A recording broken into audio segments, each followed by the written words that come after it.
Good afternoon, my fabulous chemistry students. Video 2 of Chapter 2, Subatomic Particles, is what we will be concentrating on today. When we are done with this video, we will understand some basic periodic table notations.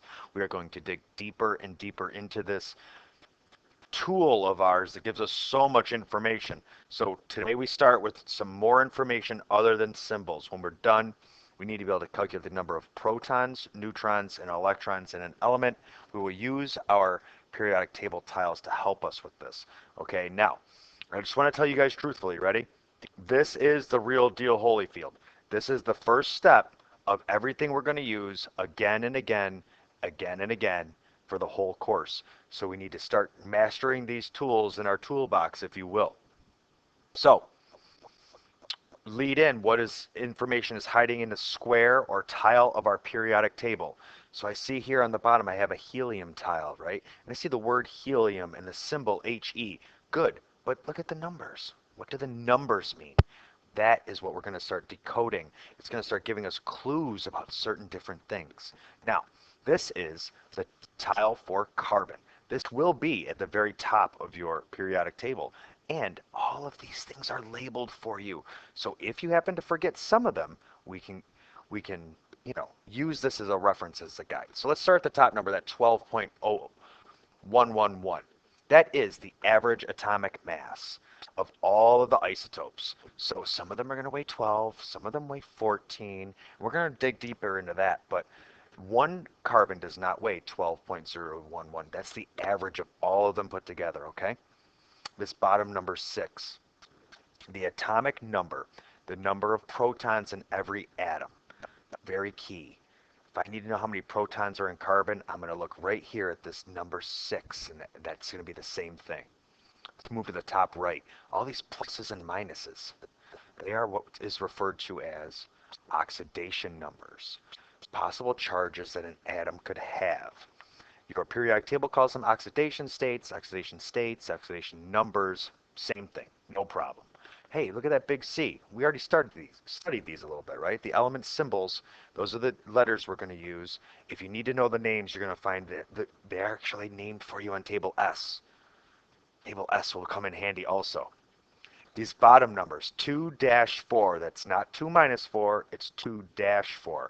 This is the electron configuration. This is the number of electrons and which level they are in. You'll see the 2 is going to be in the first level, the 4 is going to be in the second level. If the numbers keep going, then we're in the third level and fourth level. And we're going to start to see, when we get into periodic table in the next unit, a little bit even more information that we can get from that. So let's define these bad boys and what we can do. Proton. Protons are kings. They have a charge of 1, positive 1. They have 1 AMU as their mass. AMU stands for atomic mass unit. They are located, of course, in the nucleus.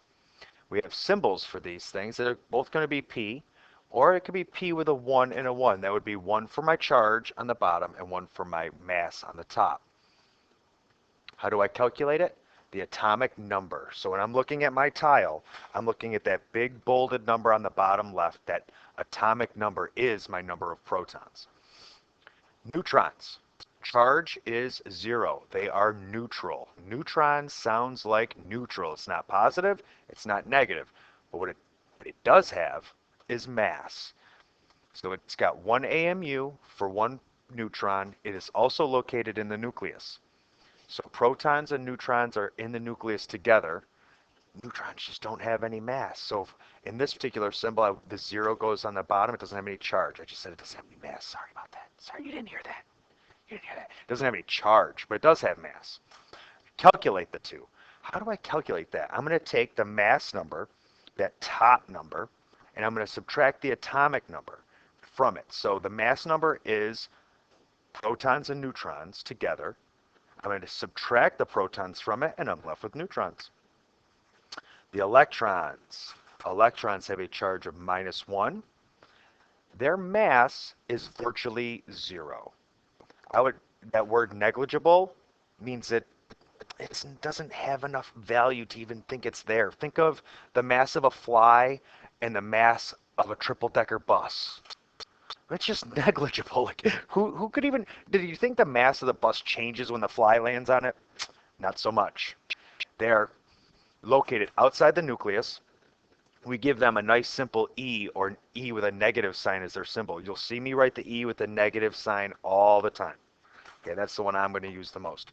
The nice thing about electrons is if the atom is neutral, then the number of electrons is going to be equal to the number of protons, because positive and negative, if I have 4 positives and 4 negatives, what's my overall charge?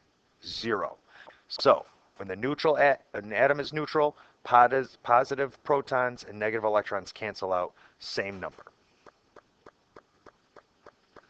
Okay, so we have atomic symbols that we'll be using. We will do nuclear towards the end of the year, but in here is those symbols for neutrons, protons, and a positron if we need them. So neutrons and protons are in there, and we just discussed those. So I want to have that here so you know where to find it in table O if you need to find their symbols.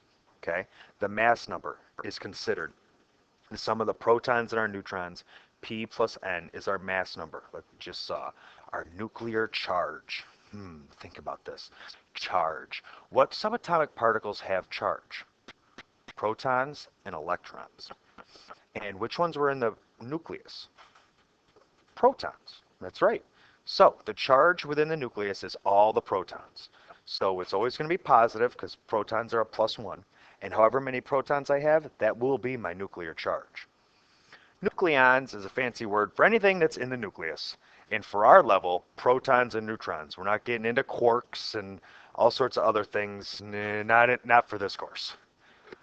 Okay, so calculating subatomic particles using this chart formation. We're going to have to do this a bunch of times, guys, till you get this through. I'm going to whip out my handy dandy reference tables here. And I'm going to start with chlorine 35. It has 17 protons. Let me find chlorine. Oh, hey, look. There's chlorine, and there's a big bolded 17. Yeah. And if I look at electrons, we said it was the same thing, right? Oh, look, this one's all filled in for us. Let's use this model of chlorine to figure out this next one where I have missing pieces. All right, I see 15 for protons. I know if I look up atomic number 15, I see phosphorus, P. P has 15 protons. All right, if I have 15 protons, how many electrons do I need to cancel out that 15 protons to make it neutral? 15. Okay, 15 pluses and 15 minuses, we're good. Now we're neutral. Atomic number is the same as my number of protons, 15.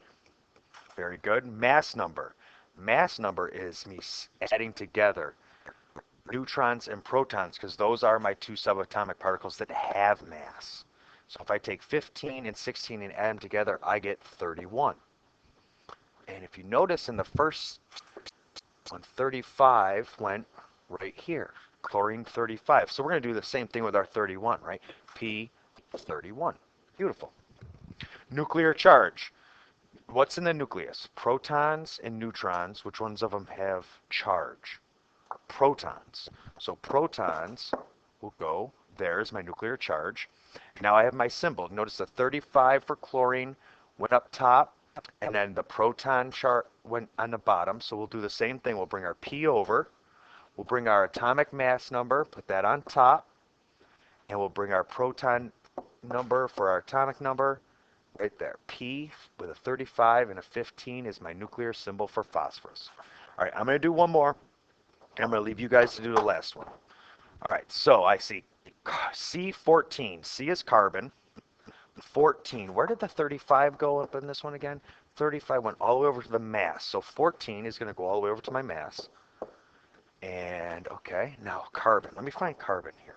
I see C. Carbon. I have a bolded 6, which is the atomic number. Atomic number is the number of protons. 6. Beautiful. And if it's neutral, I have 6 pluses. How many minuses do I need to neutralize 6 pluses? I need 6 minuses. 6 minuses and 6 pluses cancel out. We're good. All right, so the nuclear charge is going to be just from protons. There we go. 6 protons. I have a +6 charge. Atomic symbol. I got some stuff for this already, right? I know it's a C. I see it has a mass of 14, and it has an atomic number of 6. Oh, atomic number. Oh, here it is. 6. Same number of protons. All right, I'm going to leave you guys with one to try on your own. I, it gives you some, I see some, I'll give you a little hint. Ready? It's oxygen, and it's got 8 protons, and ooh, how many neutrons? Ooh, this one's going to be good. Can't wait to see in class what you guys got for answers.